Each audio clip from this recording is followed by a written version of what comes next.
it's like a real family thing. So before I was with my partner and I was obviously living at home, we'd spend Christmas morning, we'd get up, we'd open our presents, we'd eat far too much chocolate, we'd go to church, we'd come back, we'd have our Sunday dinner, again, get far too full, watch the Queen's speech, which I realise is a very British thing to do, watch the Queen's speech, and then have our turkey sandwiches and watch Doctor Who, because it was always on at 7 o'clock, BBC One, we were there watching it, and it's just such a part of, I don't know, I've got so much nostalgia associated with Doctor Who anyway, and Christmas is one of my absolute favourite days of the year. Like, I've always loved it. I regress so much back to my childhood on Christmas Day every year.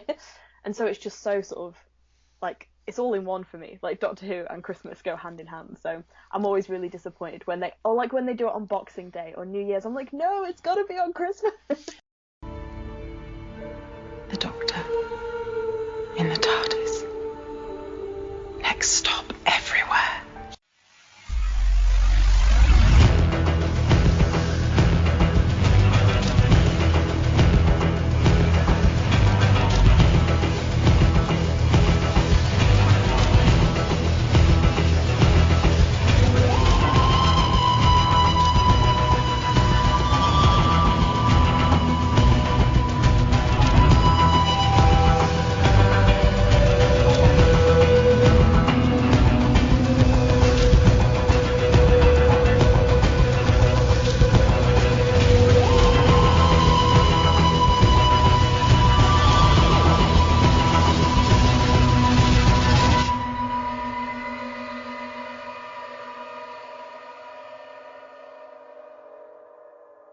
Hello, everyone, and welcome to an episode of Next Stop Everywhere, the Doctor Who podcast. I am your host, Jesse Jackson, without my partner in time, Charles Skaggs, because this is a different kind of episode. Normally on Next Stop Everywhere, we're talking episodes and both classic and modern Who, but today I have a crossover guest, the lovely and talented Alice Ashcroft, who has been on my show Set Listing Bruce multiple times, is joining us to talk about her Doctor Who experience. Welcome to the show, Alice. Thank you so much for having me, and what a lovely introduction as well. Well, thank you. Yes, we've talked a couple of times. We've just spent 30 minutes talking before we hit record on a topic that we are not going to repeat again. But for the listeners who maybe have not heard you on Set Listing Bruce, tell us a little about yourself. Cool. So I'm Alice Ashcroft. I'm a musician, an online content creator. I'm a student. I love Doctor Who. And so me and Jesse were talking about music, and he mentioned that he had this Doctor Who podcast. And I was like, whoa, hold the phone. we need to talk about this. So I went back and I've been listening to like old episodes of your podcast. I'm on episode about 5 or 6 now. Oh, I'm nice. catching up on it all, and it's I've always been a Doctor Who fan. So I was like, okay, we like chatting. Like you said, we spoke for about half an hour before we actually started recording this. Yes. And I was like, yeah, let's talk about Doctor Who. I'm here for that. I'm so ready for that. So one of the things we talked about early on the other podcast is I was talking about how much I missed, like over the past year or two, we've not had the Christmas Day, Doctor Who episode. And you shared thoughts about your Christmas Day experience growing up. So Yeah. can you repeat that for my audience? And then I want to go back to a little more Doctor Who background. Okay. Yeah, so for me, it's like a real family thing. So before I was with my partner and I was obviously living at home, we'd spend Christmas morning, we'd get up, we'd open our presents, we'd eat far too much chocolate, we'd go to church, we'd come back, we'd have our Sunday dinner, again, get far too full, watch the Queen's speech, which I realise is a very British thing to do, watch the Queen's speech, and then have our turkey sandwiches and watch Doctor Who, because it was always on at 7 o'clock, BBC One, we were there watching it, and it's just such a part of, I don't know, I've got so much nostalgia associated with Doctor Who anyway, and Christmas is one of my absolute favourite days of the year. Like, I've always loved it. I regress so much back to my childhood on Christmas Day every year, and so it's just so sort of, like, it's all in one for me. Like Doctor Who and Christmas go hand in hand. So I'm always really disappointed when they, or like when they do it on Boxing Day or New Year's. I'm like, no, it's got to be on Christmas. Well, absolutely. And, I thought the same thing for 2 or 3 years it was. And the Christmas Day episode would be the one Doctor Who episode that my wife, Linda, and my son, Chris, would watch with me.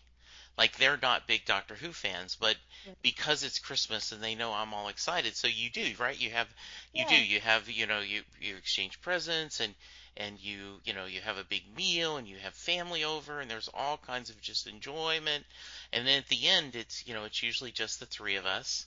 And it's kind of a perfect way, as you said, either turkey sandwiches or, coffee with a little bit of, Bailey's Irish Cream or, Kahlua or something, and you're sitting there and just kind of, it's a perfect way to end the day. Yeah.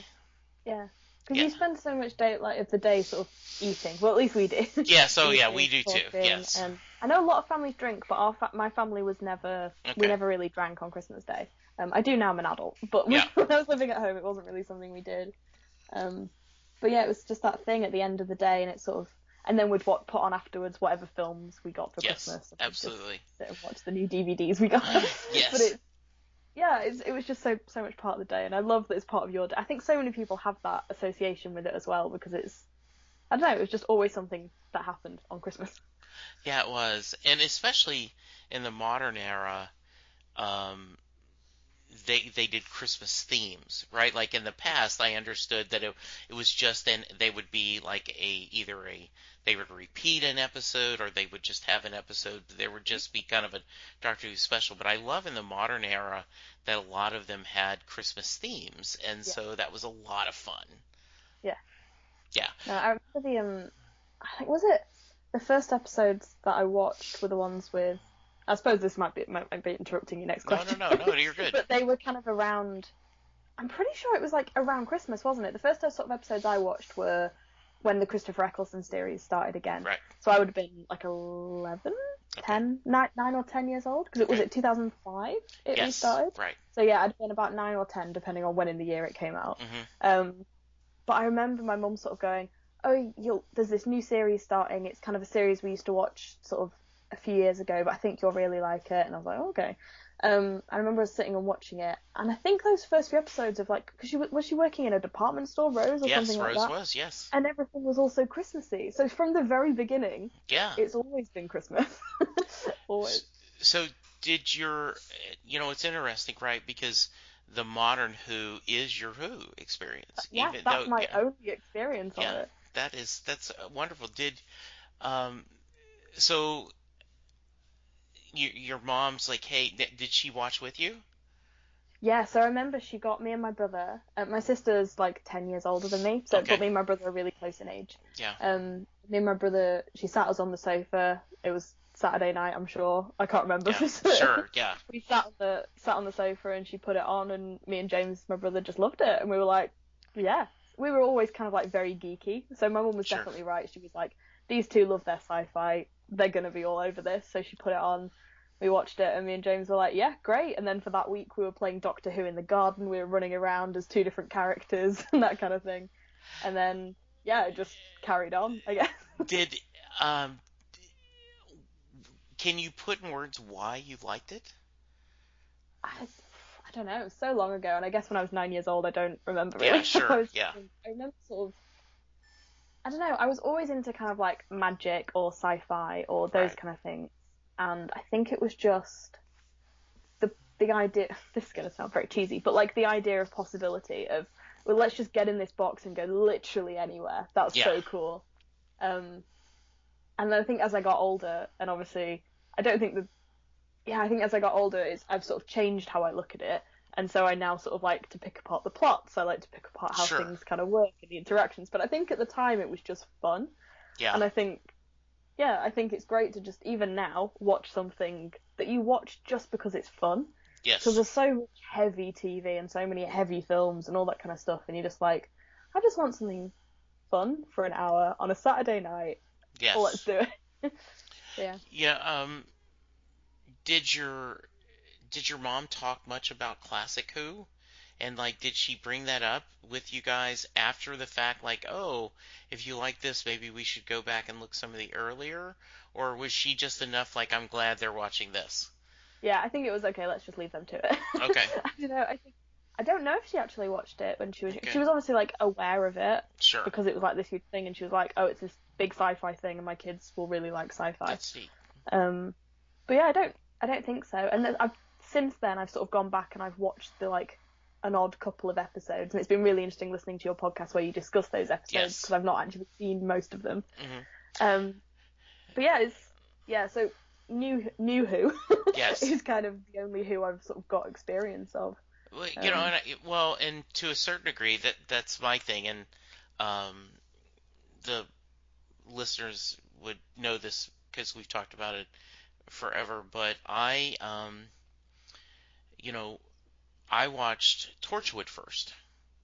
Oh, Just a really? friend recommended Torchwood, and I watched it, and I really liked Captain Jack. And so I went to my friend who has been a Doctor Who fan forever, right? He's my age, and so he watched the classic and loved Tom Baker and all the Doctors. And so I said, "Hey, I really like Captain Jack. Is he's been on Doctor Who?" And he goes, "Yeah." And I said, "Well, can you lend me the discs of or tell me what episodes to watch so I can see Captain Jack?" And so he handed me the Christopher Eccleston series and Yeah. just said it's just easier to watch all of them.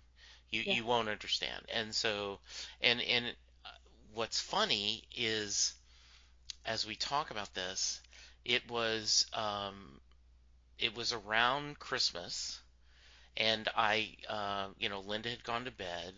Chris was, off doing something with his friends, and um, and I took the DVD. I'm like, oh, I don't have anything else to watch, and I plugged it in and watched Rose, and I went, wow, this is interesting. And I knew enough about, like, I knew he was a Time Lord, though I didn't know what that Yeah. meant, and I knew different actors played him, so I kind of understood the concept of regeneration, and I certainly had seen the TARDIS, but and I'm like you, I was like, oh, this is really interesting. This Mm. is fun. Yeah. So I take it you've stayed current with the new series. Yeah, so I've sort of just always kind of watched it since then, really. But it's interesting about Torchwood because I've actually never watched Torchwood. Okay.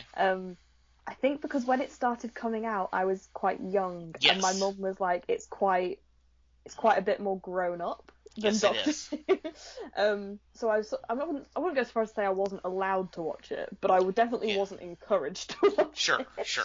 So I And just it, never have. So and maybe I should go back and watch yeah, it. because it has a lot of adult themes. It does. Now, did you watch Sarah Jane Adventures? Yes, yeah, Okay. that was definitely my generation of Okay. Who. Yeah, I did enjoy them. They obviously weren't as high budget, shall we say, Right. Yeah, exactly. as Doctor Who. But yeah, it's definitely something I loved. Me and my brother loved watching. Like, yeah, that was See, definitely my age group. yeah. See, I've only seen a couple of those, um, for the very reason, like they were more, for juvenile Yeah, well, they in were the fun targeted way. Yeah, at they were kids, I targeted. Yeah. guess. It's kind of on my list to go and kind of check that back. Um, so did you understand like Sarah Jane was this past companion, and so did you get that from while you were watching it? I think someone told me. Like, I don't think I knew when I started watching. Someone was like, "Oh, there's the Sarah Jane Adventures. She Hmm. used to travel with the Doctor. Okay. Like, go and watch that." I had like my best friend at primary school. He was also really into Doctor Who. Yeah. So as well as playing it in the playground, he used to be like, "Oh, you need to watch this old episode," which I never did. He used to give me or like lend me books. Like the Yes. books that are based on the episodes and those kind of things. Because even now I'm a huge bookworm. Yeah. um, so I sort of got a lot of that from him. Sort of those nuggets Yeah. of information that sort of helped me appreciate it. But yeah, Sarah Jane was definitely kind of aimed at the younger people, which I guess I was Yeah. then. And I guess Torchwood was kind of for the older people who were Yes, sort exactly. of visiting it. So And and in fact, we just watched this past week for the Next Stop Everywhere. We watched the Eccleston two-parter that the Slytherins were, shown. A And classic. yes, and and Charles and Nick were with me, and Nick's from Italy, and Charles is the guy I talk to all the time, as you've heard. And they both were, and we talked about that in a lot of ways, these two episodes, you could see Russell T Davies playing with the format, and it's like, okay, the Slytherins with the fart jokes are a little more juvenile, but then they also had the adult themes of Yeah. abandoning your mother, and a parent missing a child for a year, Mhm. and how you could almost see that Russell T Davies is going, okay, well, I could do more adult themes if I do another series. I could do more Yeah. fun things if I do a child series. And it's just the beauty of the Doctor.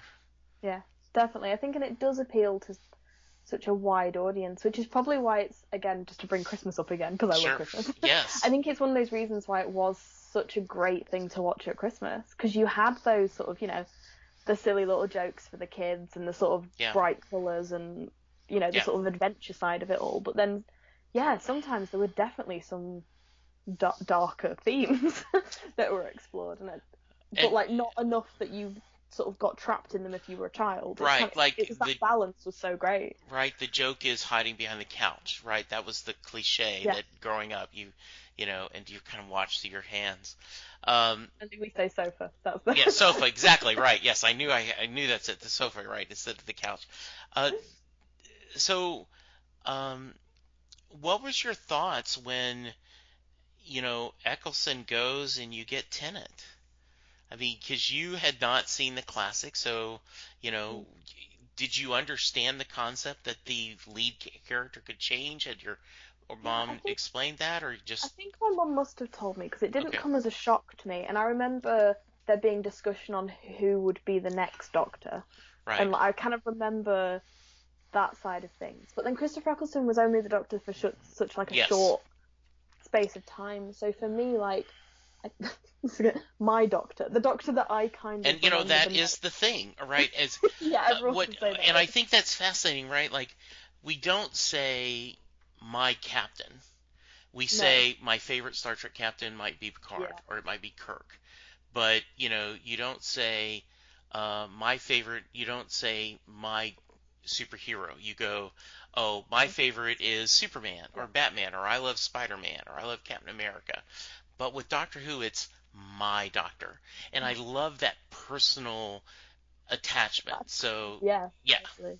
Yeah, So so who? my Doctor Yes. is almost definitely David Tennant. I think because he was the Doctor for such a long time, Yes. and they were such formative years for me. So I would have been like 11 to like 16, I guess, because it was 5 years he was the Doctor. So yeah, like the whole time I was at high school, like literally from, well, I guess year 7 to year 11 here, but our whole, I don't know, I think between 11 and 16 you do so much growing up. Absolutely. And so he was the Doctor for such a, although it was only 5 years, it was a huge proportion of my life at the time. Yes, I understand. So, yeah, I think David Tennant is my Doctor.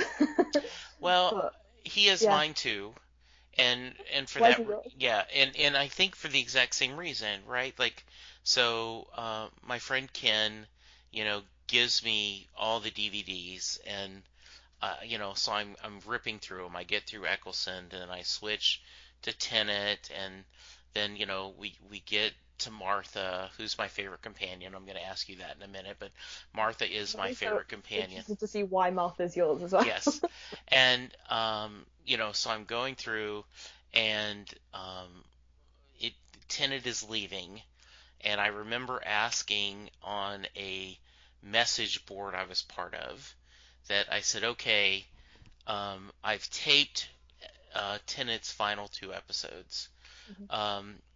Should I wait? And I said I've got the DVDs of the specials and his last season. Should I watch them all first and wait and watch this later?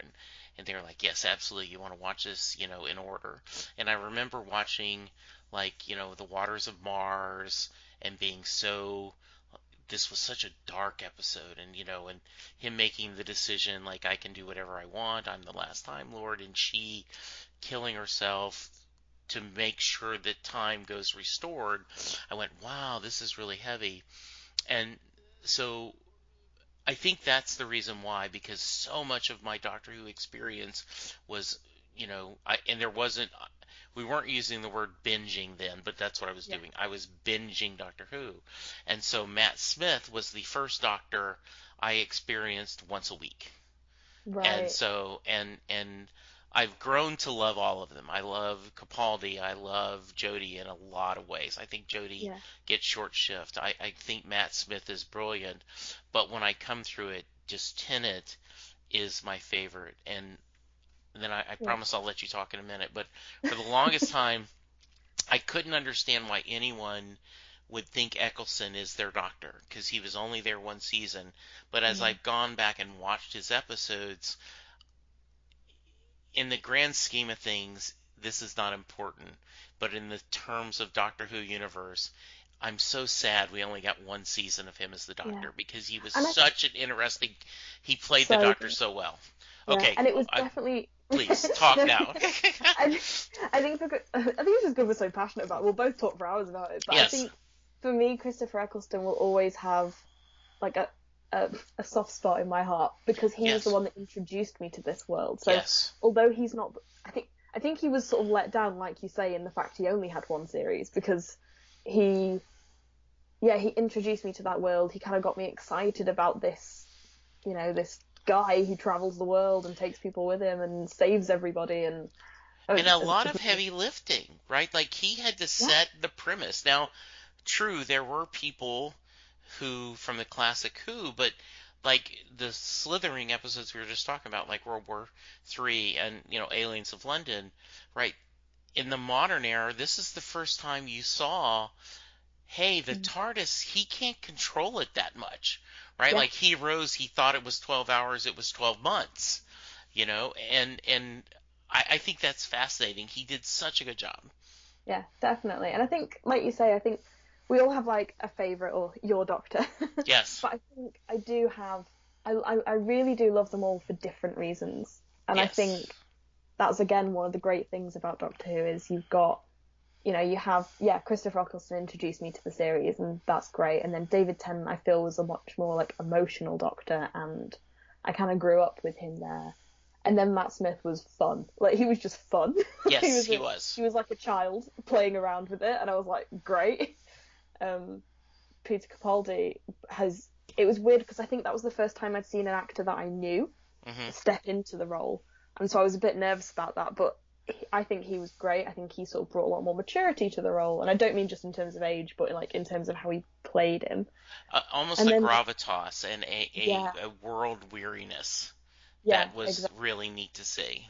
so good. And then Jodie, I think there was so much kind of pressure on her to be the Doctor and do it well because she didn't want to lean too much into the fact that, oh yeah, she's a woman, but she also needed to acknowledge the fact that she's a woman. And I think she's balanced that so well, sort of not pretending to be a man. She's kind Right. of still allowed herself to be a woman, but Yes. still be the Doctor and still stay true to the character. So yeah, I totally agree with you. I think she definitely gets a hard time of it, but I really like her. I think she's done really well.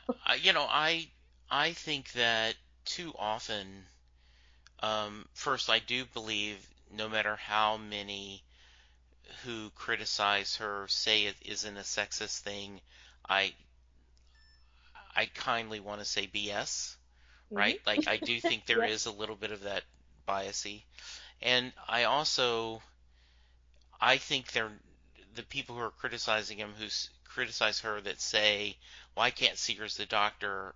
Once again, I say BS, because I will watch that and I will see shades of Matt Smith or yeah, David Tennant or Peter yeah, Davison or Tom Baker. I say that because all of them, I believe, all the modern doctors have gone and watched classic Who, and yeah, adds just a little bit to show it's the same character yet in a little different format. definitely. I can't remember which episode it was, but in the last series, there was a moment where the Doctor, Jodie, playing Hmm. the Doctor, turned around and shouted, and it's going to bother me, I can't remember the episode, but she turns around and she shouts and she has this anger. And in that, I was like, that's Christopher Eccleston right there. Yes. She's taken his mannerisms and she's thrown that into the cat. And I think it must be such an interesting role to play. It was always my dream to play the Doctor. Yes. It must be such an interesting character to play because you've got to make it your own, because you want to stand out, you want to have some fun with it, but you've also got to respect that this character has so much history, like so much history. It's really interesting to see how people take it. When you heard there were rumors that there was going to be a female Doctor, as a longtime fan of the modern era, and you're a woman, well, what were your thoughts? What were you thinking? I was really excited. I was nervous that they would do it for the gimmick and not to give her an opportunity to be the Doctor. But I was really excited by it. I'd always... So when David Tennant first becomes the Doctor and he goes, "Still not Ginger," I realise this is audio. I'm Ginger, just to let your audience know that. I always, from that moment on, I'd always gone, I want to play the Doctor. I could finally be the Ginger Doctor. Yes. And it never occurred to me that I couldn't because I'm a woman. Right. It was like, well, I should do it because I'm Ginger. So yeah, I don't know. For me, I was excited because my research for my PhD is all about gender equality. Interesting. In the world of tech, but still to do with gender.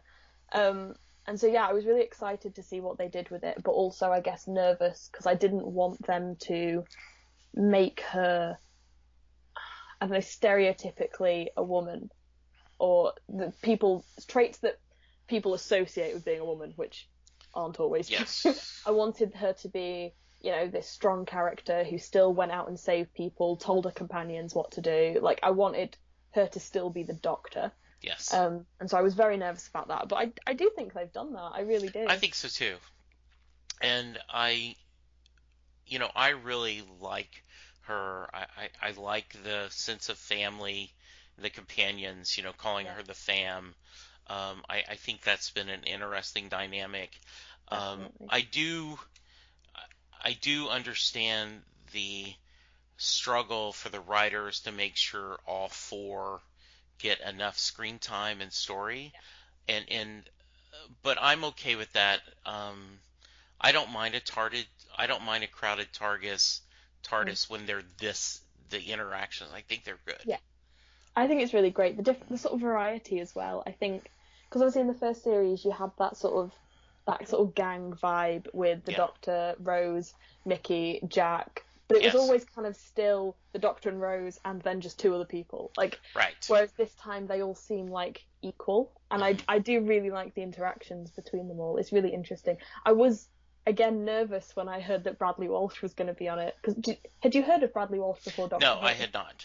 No. So over in the UK, he's like a TV presenter. He's a really well-known TV presenter and he hosts quiz shows and things like that. I don't know if you have The Chase over there. It's just a general knowledge quiz show on TV. And so I was like, I've never seen him act. Like, I've seen him present things. So I was like, have they cast him because he's a well-known name and they're trying to sort of offset the fact they've cast a woman as the Doctor? I was really nervous about that. But I think he was great, and I love the sort of diversity in like their age and the backgrounds and the sort of interaction. I just think it's great, and the conversations they have and the way they interact with each other, how two of them are related but not really related, and just things like that. I just find really fun, and I think you're right. I think the sort of the fam, the gang, I think is a great way of doing that. And I've been joking that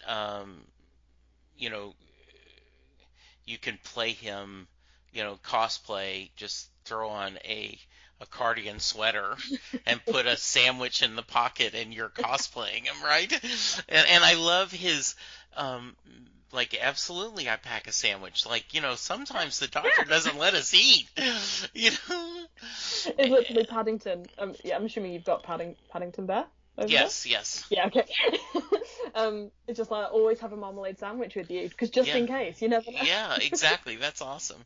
Well, you were going to talk to me about why I love Martha as a companion. So let's move on to companions a little bit. So do you have favorite companions? Yeah, and I know you asked me to sort of like, so spoiler alert for people Yeah. listening to the podcast. Generally, you get sent questions ahead of time. So I was thinking about who my favorite companions are, and I wrote down four. Okay, good. Which I think is hilarious because I don't think there's been many more than four. But I've got four for different reasons. Sure. So Okay, great. I love which that. one? Good. So this is in no particular order, I should add as Got it. well.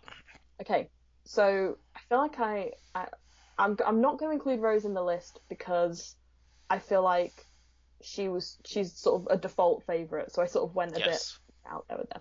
So first I've got Bill, Mm-hmm. who I really liked because she wasn't interested in the Doctor romantically. She was a character who was gay, but it wasn't about her being gay. It was just something that got mentioned in passing. And one of my favourite conversations was with her and the Roman soldiers, where this guy was hitting on her, and she was like, "Oh, sorry, I'm only interested in women," and he was like, "What? Only women?" Yes. Which I just found really funny because yeah, in ancient Rome everyone was like bi. That was the Yes. default. I really enjoyed that.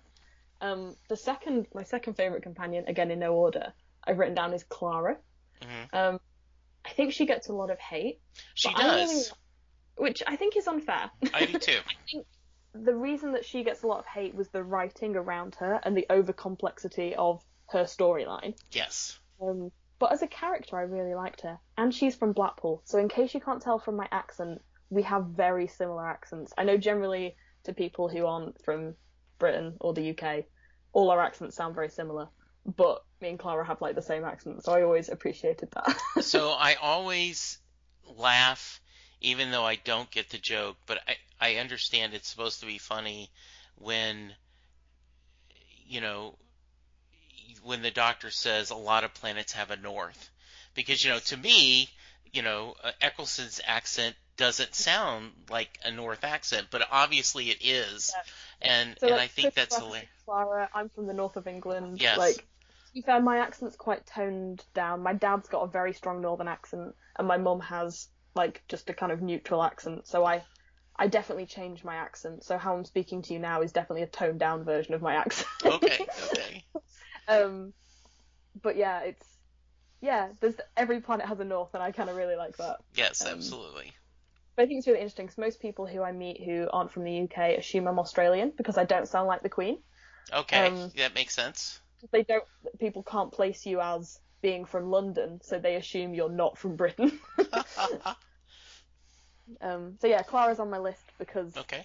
I think she wasn't done justice by the writing, and also I love her accent because it's the same as mine. Did you like her ending?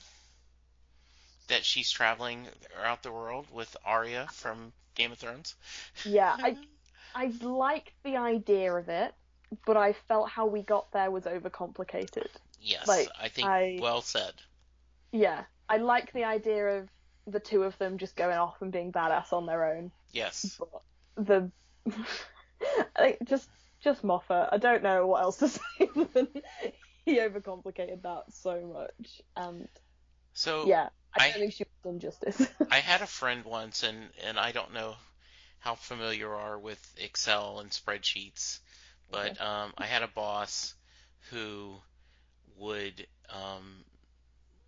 he would write these complicated, Excel formulas that when you could go cell C1 slash cell C2 would get you the answer.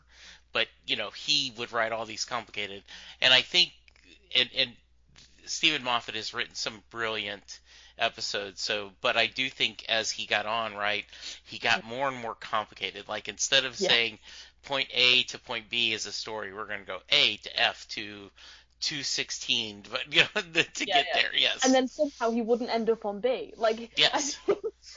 I think sometimes it's so on my podcast I interview authors about writing, and I did a really great episode with an author called Melanie Murphy, and she really interestingly spoke about how there's a difference between writing a storyline and writing a plot line. And it was just really interesting to hear her talk about that. And I think that's something that is a bit of a pet peeve of mine with Doctor Who, and I think is the same for a lot of people, is, yeah, the overarching story, you're like, okay, I like that because it kind of keeps you intrigued, it keeps you going, but sometimes they don't seem to be overarching plots. They seem to just have random little things that they try and then cram into a final episode, and it's like, have you thought about that when you wrote the first episode, or did you just put in too many things and didn't know how to wrap it up? Fair enough. I agree. So, yeah, I don't know. I liked Clara's ending, but like you say, I feel like, yeah, he didn't know how he was writing that Excel spreadsheet until the very end. Yes. All right, your third companion, and as you said, no particular order. No particular order. For a similar reason to Bill, I'm putting Donna in my list. Okay. Because she wasn't in love with the Doctor, and Yes. I loved the banter that they had. I felt like they were just best friends traveling, which I thought was it was a different dynamic. I think it was the kind of first companion that came along in this sort of new Doctor Who world Yes. that I was engaged in, where she didn't want to be with him. She was just like, "You're not mating with me, mate," or something like that. Yeah. And I was just like, I just want to mate. You're not mating with me. I was just great because she was like, yeah, I'm not interested in you, and like that. So they were just able to be friends and travel. So yeah, she's third on my list. So I was not a Donna fan.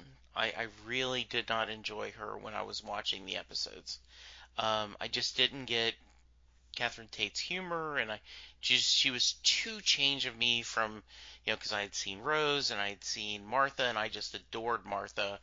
Martha was smart. Martha was a doctor. She brought her own, in her own way. She was as capable as the Doctor, and I really liked her.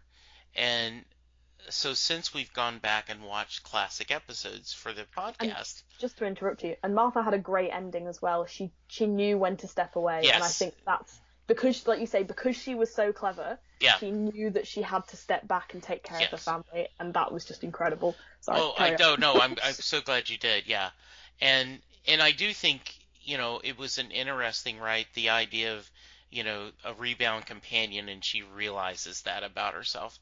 But so as I've gone back and watched other Donna episodes, I really have grown to love Donna.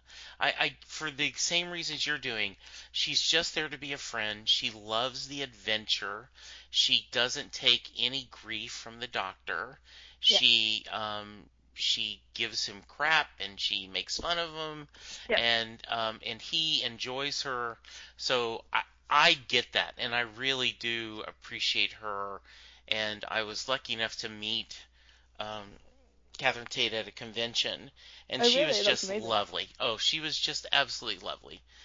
She just was, instead of standing behind a table and a chair, she stood in front and she's like, "Come on!" and she'd signing and she'd take the cameras and do the selfies, and she was just so lovely. So yeah, it's great when you meet celebrities and they are even better than you expect them to be, in terms of like how nice they are. Exactly, yes. Because I think it's hard, like even if they are not quite what you expect, you end up disappointed. Like even if they're still really lovely, but they're not quite that bar that you've set in your head. So that's great. I didn't know you'd met. That's really cool. Good, cool. All right, and final? My final one, I think we've kind of already spoken about it, is the current gang, because of the different interactions they all have. Yeah. It's just more dynamics. I love kind of series that focus on the dynamics between characters, and I feel like this is kind of having so many of them and having them all so different and yet know each other for different reasons. I think it's just a really great dynamic to have. Yeah, I agree. I think they're really, really good, and I love the idea of they are so supportive of the Doc, and they're there for each other. I love the grandfather and grandson dynamic, and how they weren't together and how they figured it out. I've been the only I haven't been disappointed too often with the modern era, and once again I don't remember the episode, but there's an episode where Bradley Walsh's character is explaining how scared he is to the Doctor, and Jodie Whittaker's Doctor's like, need to say something clever here, need something comforting, really don't, and I'm going to walk away now. And I was really disappointed because I kept waiting for her to come up with something comforting, Yeah. and I was disappointed in that because that was such a real moment of him opening up to her, and I would not have written it that way. I would have written where, and sometimes that's very real. Like if you share something with me, Alice, Yeah. and I go, I don't know what to say except I'm here for you, and if you need to talk, because um, we touched a little bit on this before we recorded, so we won't go into too much. But one of my biggest, not only hypocrisy of modern political society, but the thoughts and prayers. They Mm. have my thoughts and prayers. Well, okay, how about get off your butt and do something? Do something. Yeah. Right. Yeah. And so, but yeah, that was a minor thing. And I do love their dynamics, and I love that um, they they haven't made the young male character and the young female character a couple. Yeah. They're friends. And, Yeah. later if, because shipping is a big thing Mhm. in modern fandom, Yeah. right? And everyone, you ship people and you build this relationships. And I like the idea that they are just truly a family together traveling. Yeah. Yeah. Hmm. I really like that, and I think that's. I was, like I said before, I was nervous about there being so many and about them all being so different. I was like, oh, are they going to try and fit them all into one kind of Yes. category? But they Hmm. didn't. They let them all kind of have Yeah. their own characters, which yeah, I just really like. So yeah, that's my answer to your I who's your love favorite that. companion. That All of them for yes, different reasons. I absolutely can see that, and absolutely, and I don't know if you can remember, but when I was watching the episode for the first time of where um, um, Giles from Buffy is playing the headmaster, right? And it's school days, right? It's reunion days where we see Sarah Jane for the first time and Tennant sees her. Yeah, I knew nothing about Classic Who, and I got the idea, oh, this used to be a companion. And because of the performances, even I felt like, wow, this was something special. Like this idea, and was so sad, like everyone else, when Elizabeth Slater died. Right? Like it felt like you were losing a part of the family. yeah, and I think her acting. I think so. I've gone back. I think I've only seen like a couple of episodes with her in the original series. I haven't Yeah. watched all of the things, but I think a real credit to her acting ability is the amount of emotion, like you say, you felt when they were reunited. Yes. Like how much you felt, and you sort of went, oh wow, like that's a real connection there. Even though it was with a completely different actor, she was having that connection with, and I didn't know much. I knew she was an old companion, but apart from that, I knew very little of the Yeah. history. I hadn't watched these episodes then, and sort of that feeling of wow, just kind of was a real credit, probably to the writing, which I don't like to do, but also Yeah. credit to her as an actress. I think, like you say, it sort of just made you go, Yeah. wow, that's something really special. So, I told you I was going to ask you this in advance, so I don't feel like I'm putting you on the spot. But do you have some favorite episodes over the years that have stuck with you that you may go revisit or just mean a lot to you?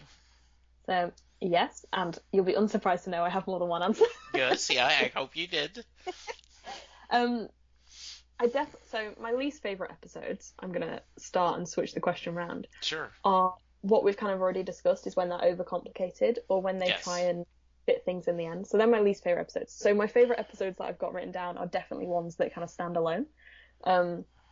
So the first one, I should have probably looked up what it was called. Is it called The Child or like the empty child, the one with the gas masks where it's like, Yes. Mommy. Yes.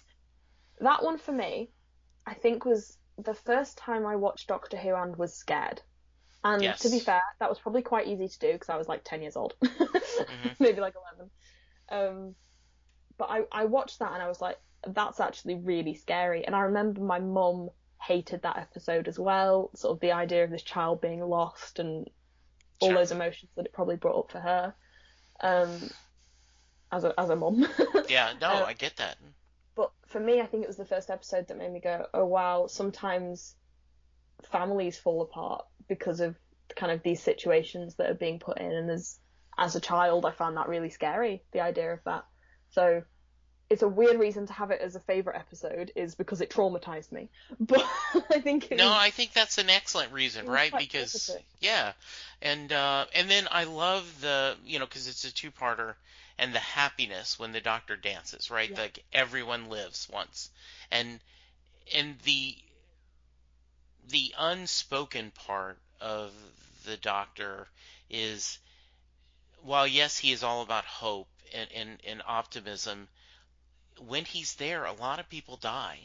And yeah, not necessarily because of his actions, but still, yeah, death follows him sometimes, or because of his. And so the joy that the doctor saw that for once yeah. everyone lives was Everyone gets just to live. so beautiful.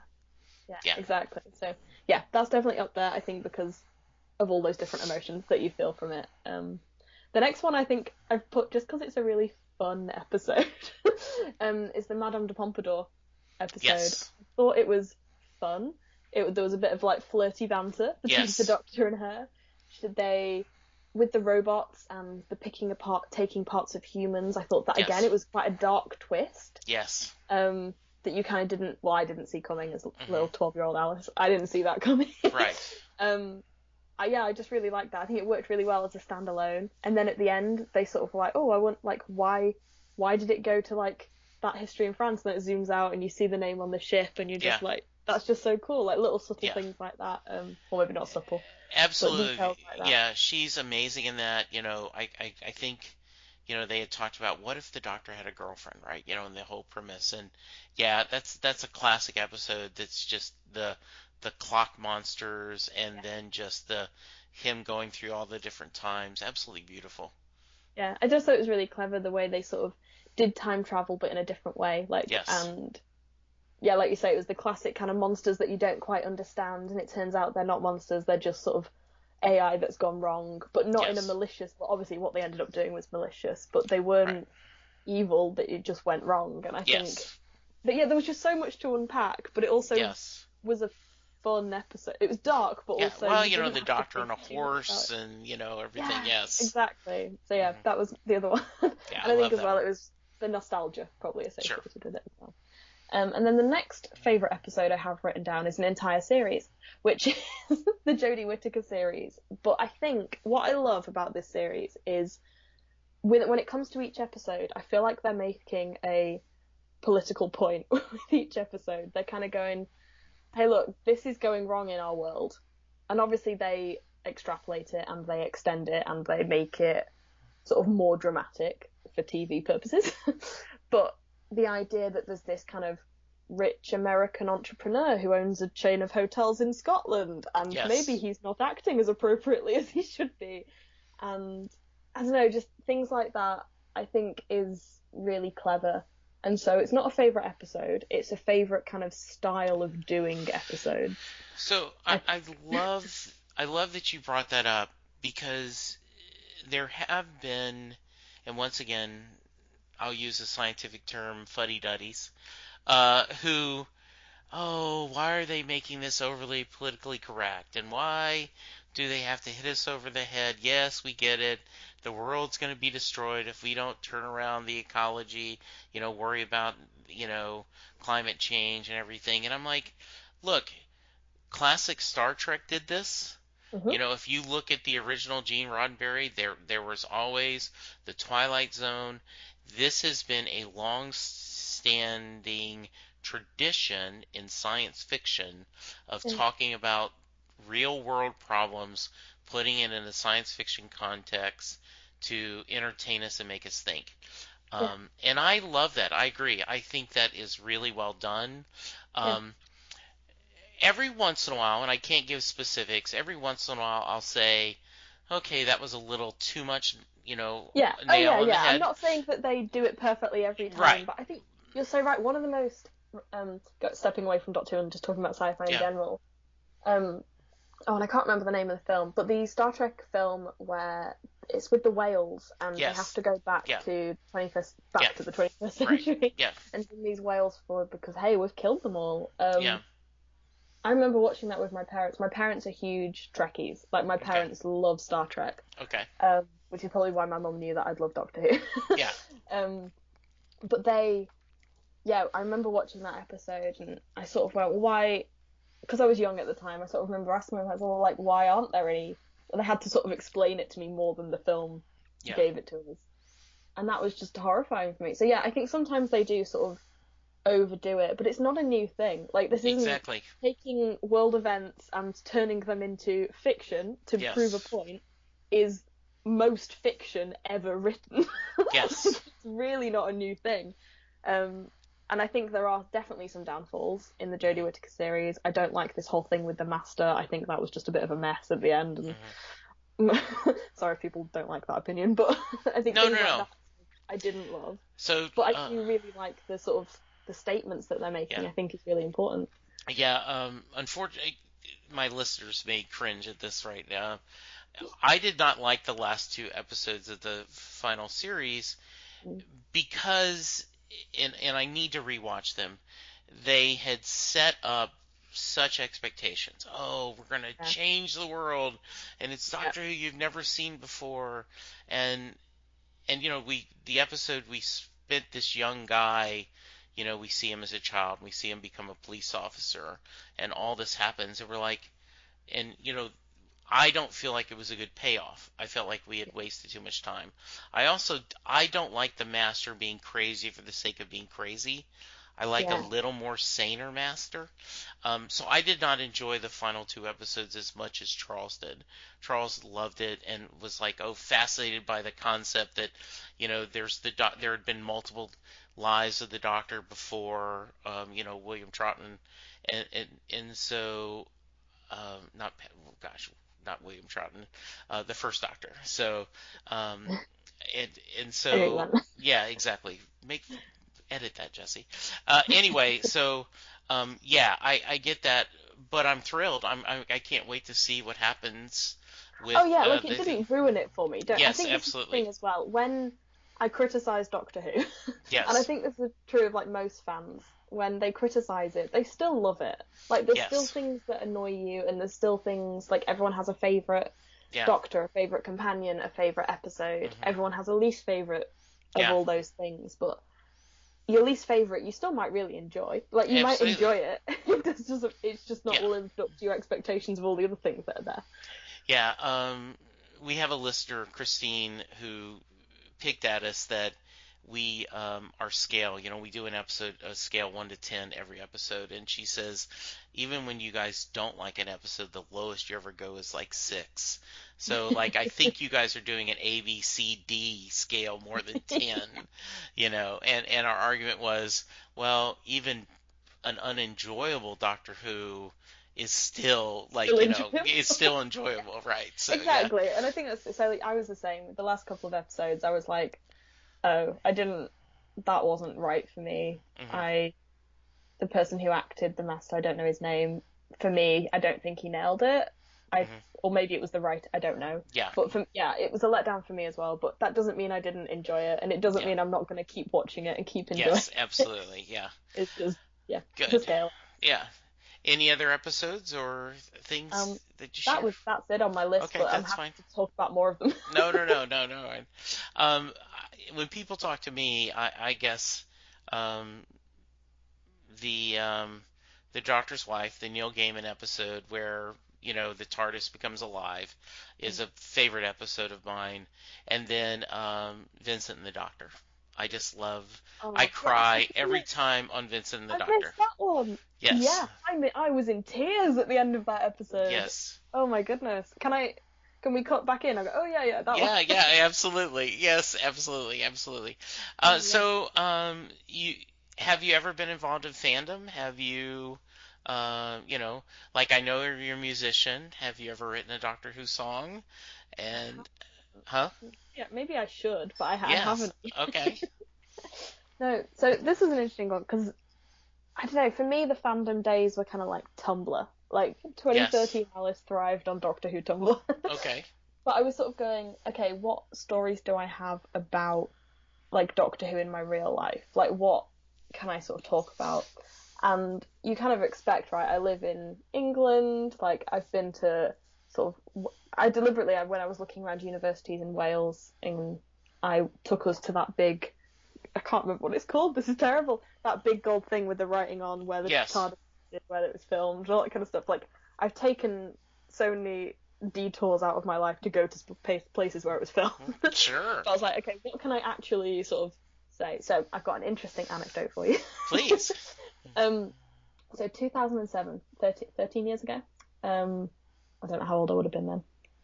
I suppose 10, 11, I guess I would have been. So early when I was first watching Doctor Who. Have you heard of the Blackpool Illuminations? No. No. Okay. So Blackpool is a town in England, in the northwest, where the actress for Clara is from. Okay. And every year there are these huge light displays. So it's on the coast, and you drive down the coast, and there's these huge light displays sponsored by various different companies. But it's like a pretty light show that's on every summer. And at the beginning of each summer, there's this big party or this huge concert, and they like clear out loads of different car parks. They put up this huge kind of stage. They get sort of B-C list bands to play, and then they have like this big celebrity come on at the end, press the button, and the lights come on, and it's called the Illumination Switch On show. So Okay. a lot of backstory there for you. No, I appreciate But in that. 2007, my mum picks me up from school, which was rare because this was like year 7. I used to get the bus to school. She picks me up from school and she goes, I've got a change of clothes for you in the back. You can change on the way to Blackpool. And I was like, why are we going to Blackpool? What's going on here? So we get to Blackpool. I've changed in the back of the car out of my school uniform into just normal clothes. And then we start walking. And then we end up in this huge queue. And I'm saying to her, like, what are we doing here? Like, what's going on? And then walking past are all these people dressed up as David Tennant and Rose, and it's sort of like these people are walking past, and you're like, wait, what? And then like some other people walk past, and then another set of cosplayers will walk past, and you're like, what's going on here? And we end up in this huge crowd, which right now is obviously terrifying to think about, but at the time, Yes, totally normal. exactly. No such thing as social distancing in 2007.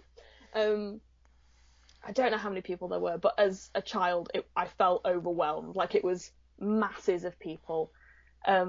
And then all these different like bands start coming on, and me and mum were like, who are they? And then they get to their one hit, and I'm like, oh, I've actually heard of them. And there's all these different things. And then at the end, David Tennant walks on. Like, there's this big TARDIS that comes down. He walks on, and the crowd goes wild. And I turn to my mum and I just cry because she sort of kept it like not a secret, but she kind of just like kept it on the down low. And to surprise it you. hadn't occurred to me with all these like cosplayers walking past, because I didn't think I was aware of cosplay at the time. Right.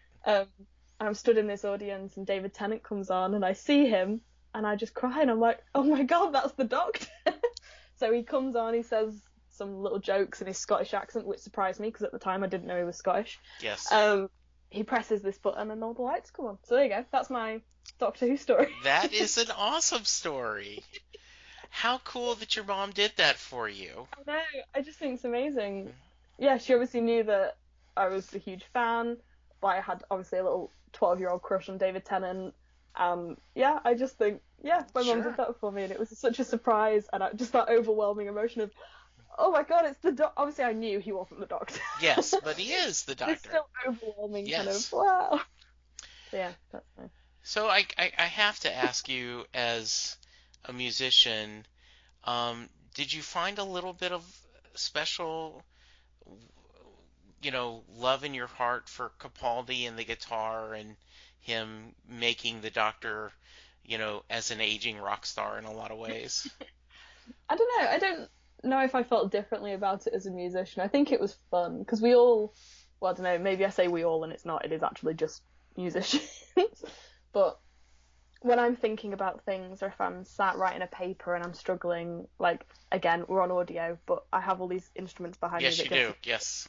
And so I'm sat here at my desk. If I'm struggling, I'll just pick up an instrument and I'll just play around. I don't write anything. I don't sing anything. It's just kind of a little background music, I guess, while I'm working. And so I kind of appreciated that when he would be trying to think something through and he'd pick up his guitar and start playing, because I think that's what people who, even if you only play guitar a little bit, I think a lot of people do that. So yeah, I think it was just fun as well when he comes in and he's sort of having his last, what he thinks are his last few days. He's having a party to send himself out, and he comes out in this tank playing his rock guitar. Yes. In Old England, and it's just sort of like, oh, what? So yeah, I think it's just fun generally. I don't know if you saw the interview, and I can't remember where it was, but Peter was talking about that they reached out to him and said, we need to go to a guitar shop and pick out the Doctor's guitar. And he said, with the exception of the day you're told you're going to be the Doctor, that's the best day ever. Can you imagine being told you get to... Well, first of all, can you imagine being told you get to play the Doctor? Yes. But then, that would be so cool. That's what he said, because, he's a musician, right? And he said, and he did, he says, with the exception of the day you're told you're going to be the Doctor, the best day ever is, okay, we're going to go to a guitar shop, and you're going to look for guitars, and you're going to pick one that the show is going to purchase, and it will be the Doctor's guitar. And you mentioned this, I had not thought about that, but that is what he does, doesn't he? Picks up the guitar, and as he's thinking, he's strumming and he's playing, and that's the same way others of us may, pick up a stress ball, or or like the thing that will be a nightmare for you to edit out is me holding this pen and I keep clicking the lid because I have to be doing something with my hands all the time, which as a podcaster is an absolute nightmare because you're like, oh, that clicking. Well, and what's funny, not to anyone probably but me, is at my desk at work, I have a smooth stone that I rub sometimes. I have 2 die, and I will, when I'll mute and I'll shuffle and I'll just die just to see what numbers. And I have a deck of cards, and I've routinely, if the conference call has gotten really long, I will, underneath the camera, I will have a deck of cards, and I'll just be shuffling the deck of cards. You don't start a game of solitaire with No, yourself? I don't start a game of solitaire, no. I am fascinated by magic, but I can't do any magic, right? I want to do, I will do, and once again, this is, and this is an audio podcast, right? But I'm fascinated to try to do the French drop, That was so magical. I'll just act really impressed so that when people listen to the audio, they're like, wow, he must be amazing. And I'm really bad at it, but I will do that sometimes. I will play that, so I love the guitar. Okay, we have talked over an hour. I am so sorry I've taken so much of your time, but I do want to... Okay, yeah. I do want to ask you this question, and I sent it to you in advance. I love River Song. I love Alex Kingston. I loved her in ER when she first was on the show. That the idea that in Silence in the Library and everything, where she knows the Doctor and the Doctor doesn't know her, and I love their romance. But there was a scene in that very first episode where she talks about her Doctor. And she's telling this to Tennant. I think the Doctor that most Matt Smith had the most interactions with River. I know in Big Finish audio she has interacted with other Doctors.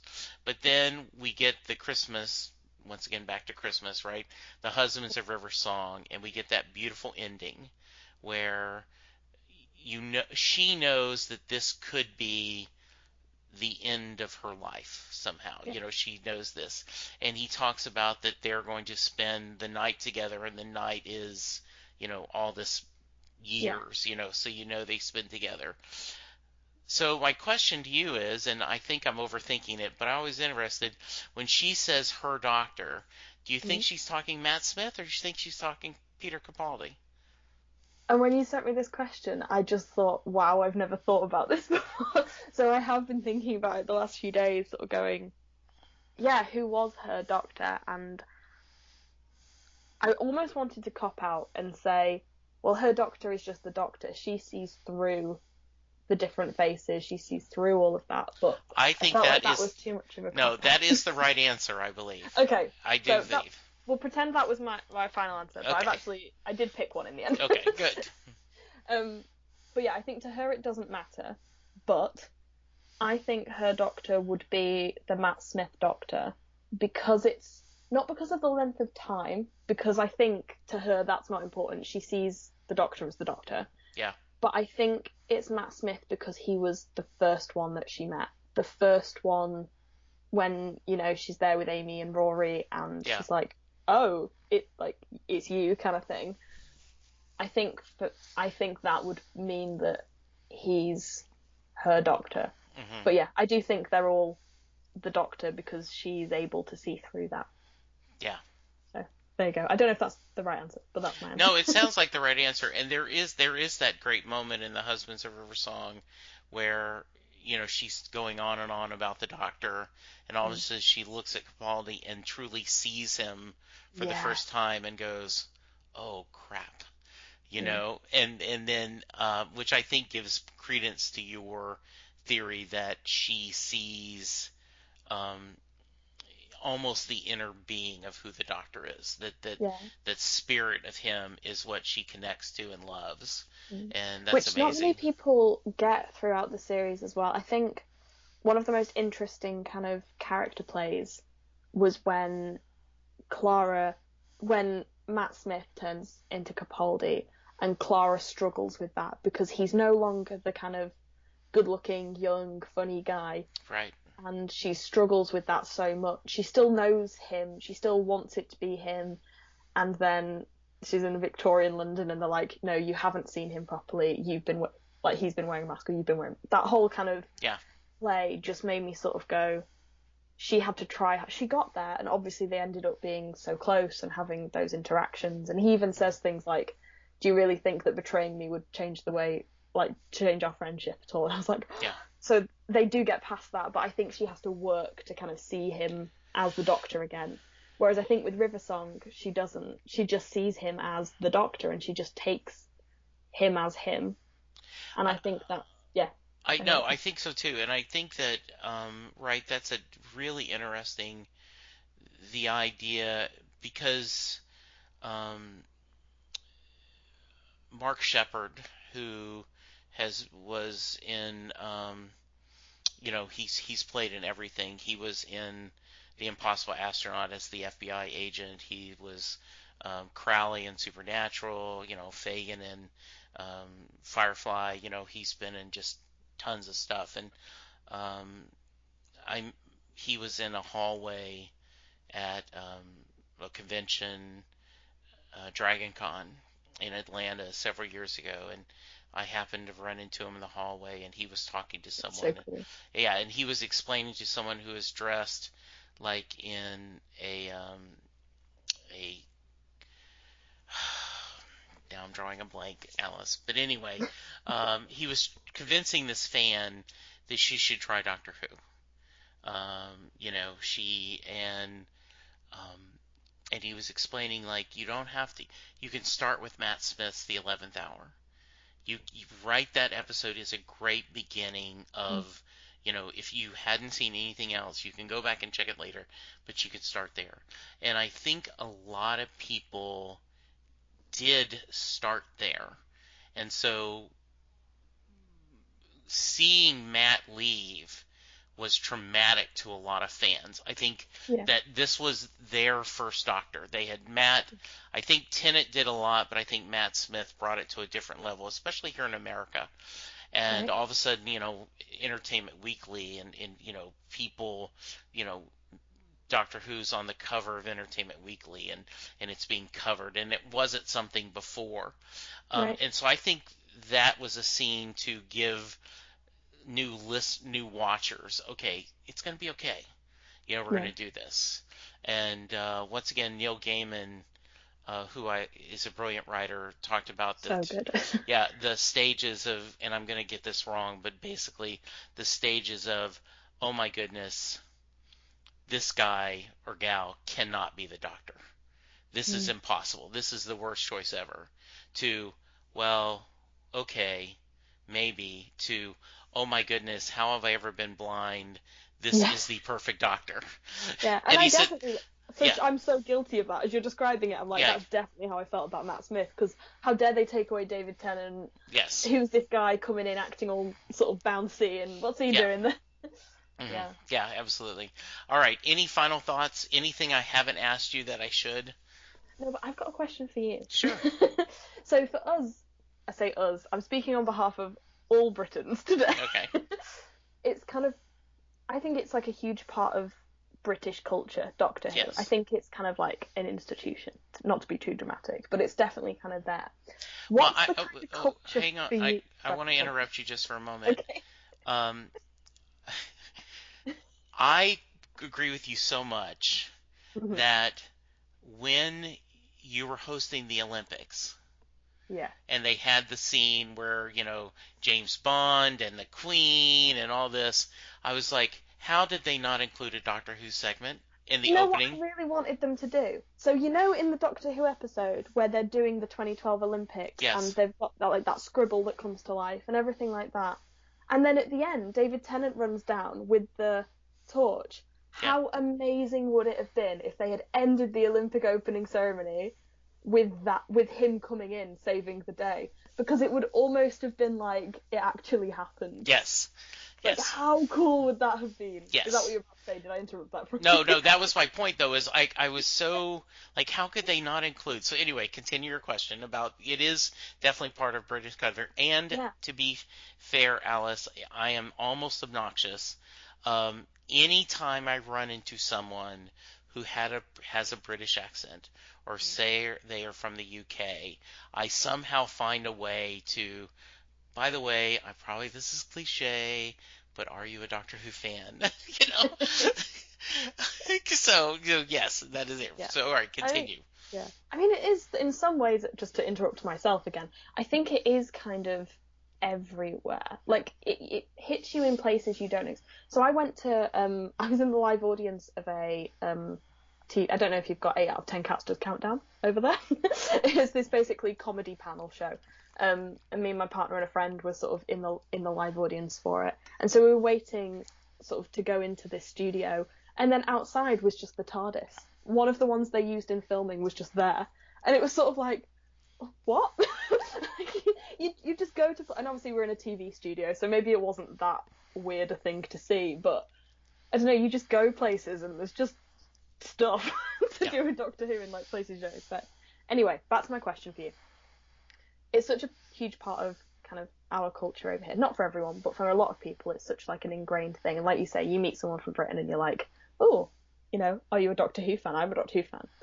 What is it like for you watching Doctor Who? Do you feel like you're watching a British TV show and you see things and you're like, well, that's very British? Or do you kind of think it's, obviously it is a worldwide show and it is sort of relatable to audiences all over the world, but do you think that you see it differently to someone who is British, I guess is my question.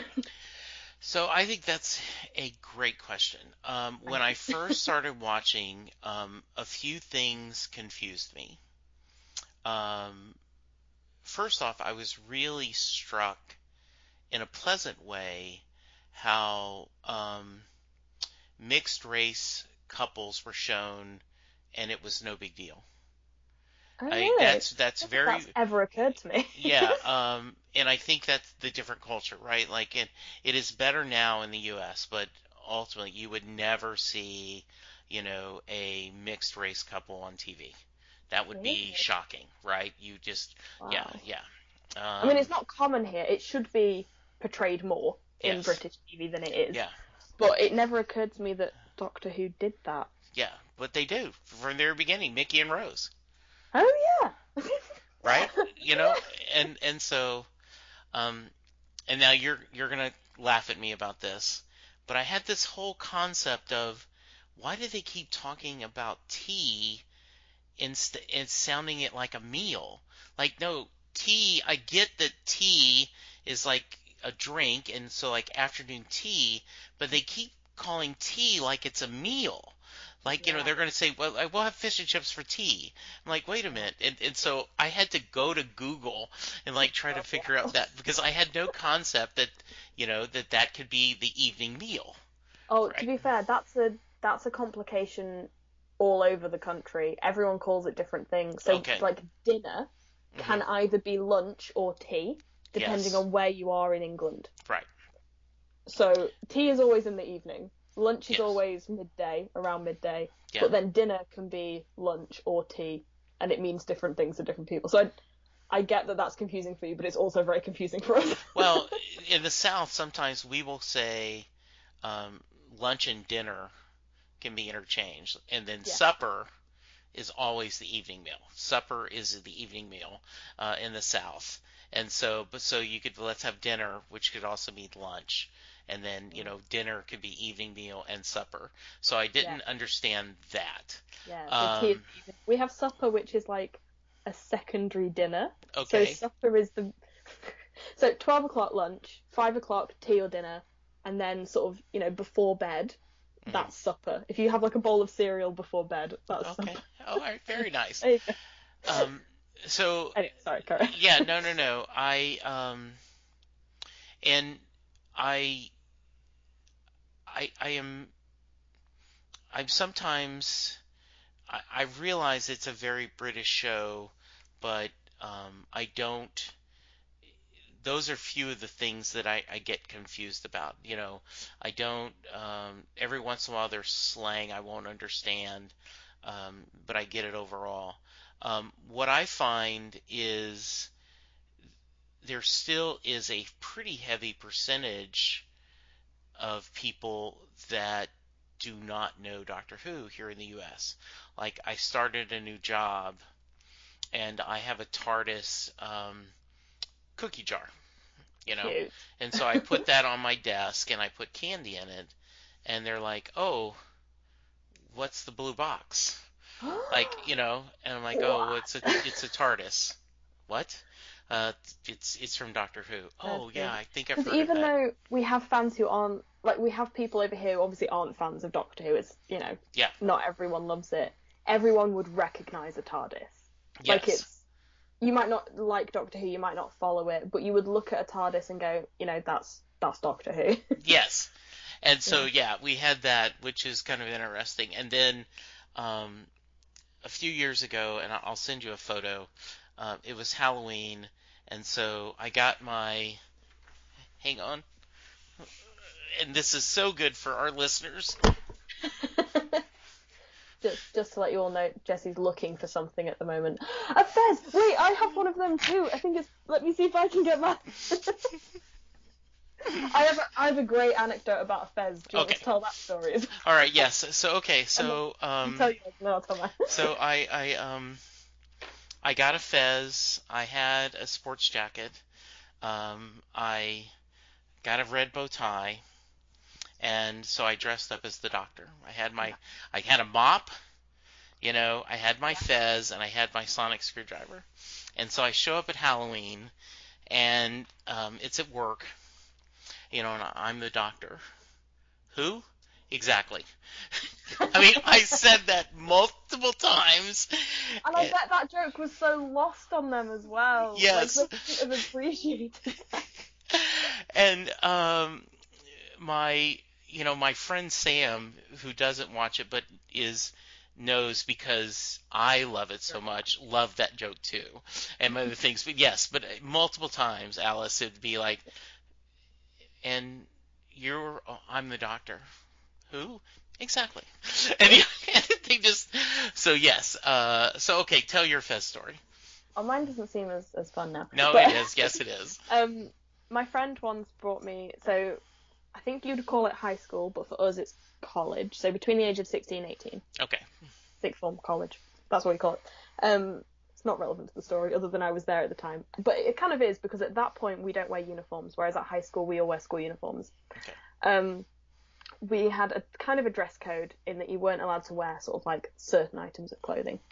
And one of those things for us, because it was a girls' grammar school, we weren't allowed to wear shorts because they're far too masculine, or hats. Don't know why we couldn't wear hats. That's just a random one.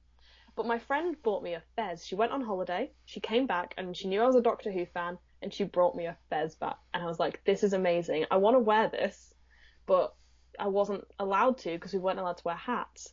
So one day I turned up to college, sixth form, in full Doctor Who cosplay.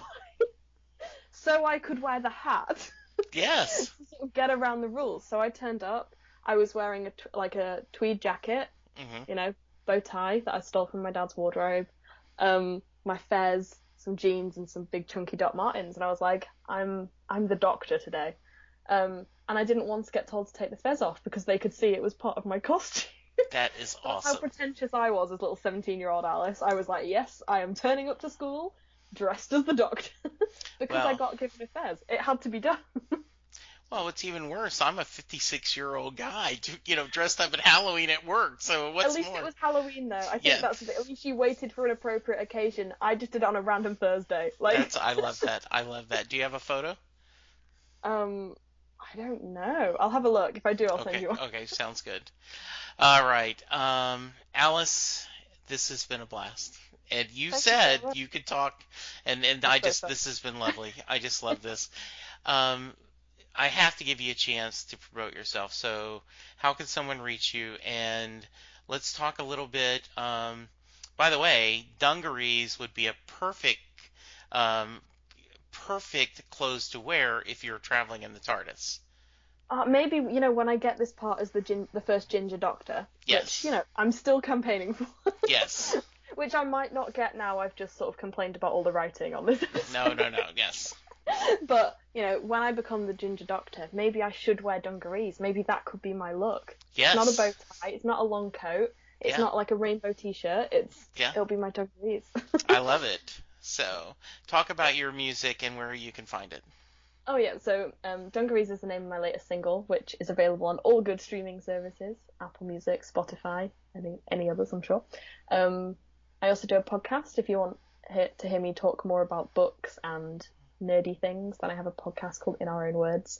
And if you'd love to talk to me about Doctor Who, which, as I'm sure you're aware, I love talking about now, I'm on Twitter and Instagram at The Music of Alice.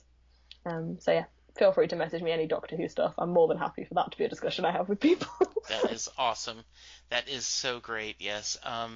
Thank you so much. Well, I thank you. appreciate it. This was so fun. This was a lot of fun.